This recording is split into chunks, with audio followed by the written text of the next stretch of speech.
UPSC mains 2025 GL paper 1 question number 4। इससे पहले मैं क्वेश्चन 3 क्वेश्चंस ऑलरेडी डिस्कस कर चुकी हूँ, आप जाकर प्लेलिस्ट में चेक कर सकते हैं। तो ये जो हमारी यूपीएससी मेंस डिस्कशन सीरीज़ है, ये जीएस पेपर 1 के सारे क्वेश्चंस हम इसमें डिस्कस करेंगे, ताकि आप जब भी आंसर लिखें तो आपको ईजी रहे। तो चलिए सबसे पहले हम समझते हैं, जब भी आप क्वेश्चन लिखें मेंस का, तो आप किन किन बातों का को ध्यान रखना है। सबसे पहले इंट्रो। तो इंट्रो में आप डेटा लिख सकते हैं, फैक्ट लिख सकते हैं, डेफिनेशन लिख सकते हैं। फॉर एग्जांपल इस केस में जो क्वेश्चन हमारा आइलैंड नेशंस के ऊपर है, तो आप ये बता सकते हैं कि जो आइलैंड नेशंस है वो वनरेबल है क्लाइमेट चेंज से, कैसे उनके लिए एक एग्जिस्टेंशियल थ्रेट है। Then second is body.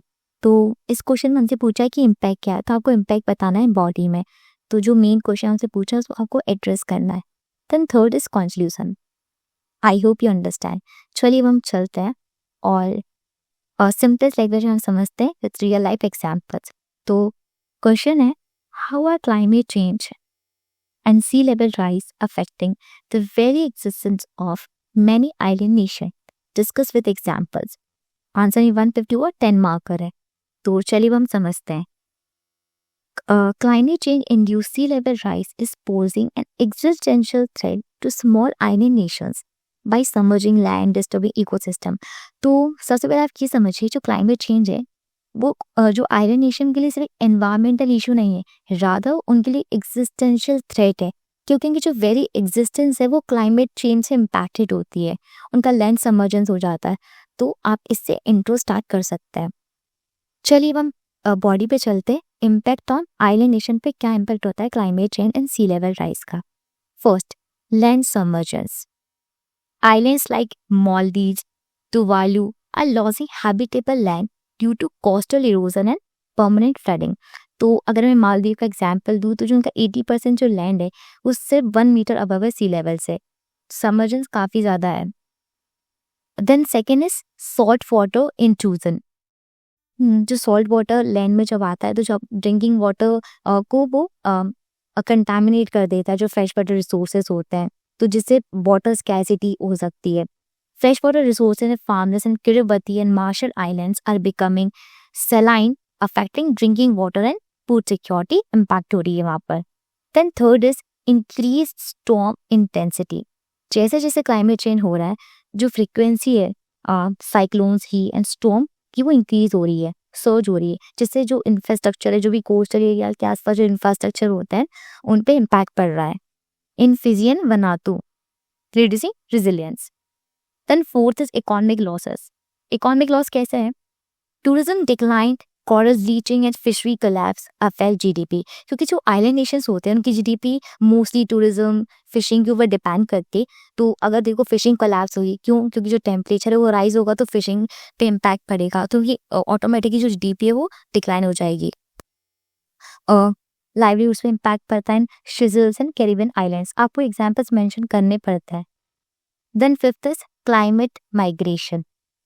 Climate change की वजह से क्लाइमेट इंड्यूस्ड माइग्रेशंस होते हैं, डिस्प्लेसमेंट्स होते हैं, जिन्हें आप एक कीवर्ड यहाँ पर यूज कर सकते हैं, climate refugee. Communities from Kiribati are already relocating. जैसे कि एक एग्जाम्पल दूँ, तो जो किरिबती है उसने एक अग्रीमेंट साइन किया है फिजी के साथ फॉर फ्यूचर रिलोकेशंस के लिए। सो इससे कल्चरल लॉस एंड स्टेटलेसनेस हो सकती है, तो क्लाइमेट रिफ्यूजी का रिस्क, माइग्रेशन क्राइसिस हो सकता है।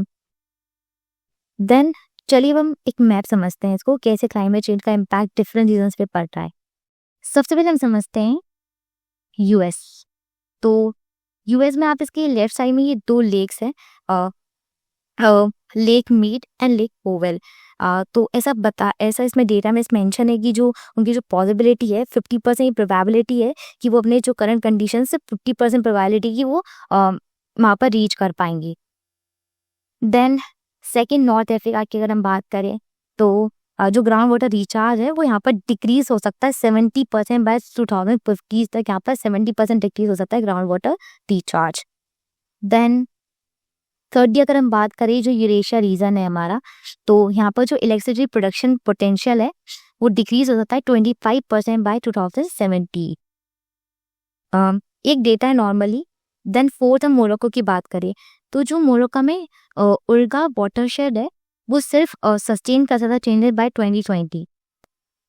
देन फिफ्थ अगर हम बात करें तो यहाँ पर टर्की आप बात कर सकते हैं। तो यहाँ पर ऐसा मेंशन है, मैं आपको सिंपल लैंग्वेज में बता देती हूँ कि जो टर्की में जो डॉट 100 ईयर्स में आते थे तो 2070 तक ड्रॉट जो है 10 साल में आने लगेंगे। तो देख रहे हो टाइमिंग बहुत कम हो रहा है, यानी फ्रिक्वेंट ड्रॉट आने लगेंगे, जो टाइमलाइन है वो कम हो रही है। चलिए हम कंक्लूड करते हैं। Without urgent global climate action many island nations face irreversible loss of territory, economy and identity. So there is a need for global cooperation की ज़रूरत है ताकि हम क्लाइमेट मिटिगेशन कर सकें। एंड क्लाइमेट फाइनेंस भी बहुत ज़्यादा ज़रूरी है, जो कि हमारी आइलैंड नेशंस हैं उनके पास फाइनेंशियल उनकी स्टेबिलिटी होनी चाहिए। सो ग्लोबल कोऑपरेशन की हमें ज़रूरत है। तो आई hope you understand. Thank you, have a nice day.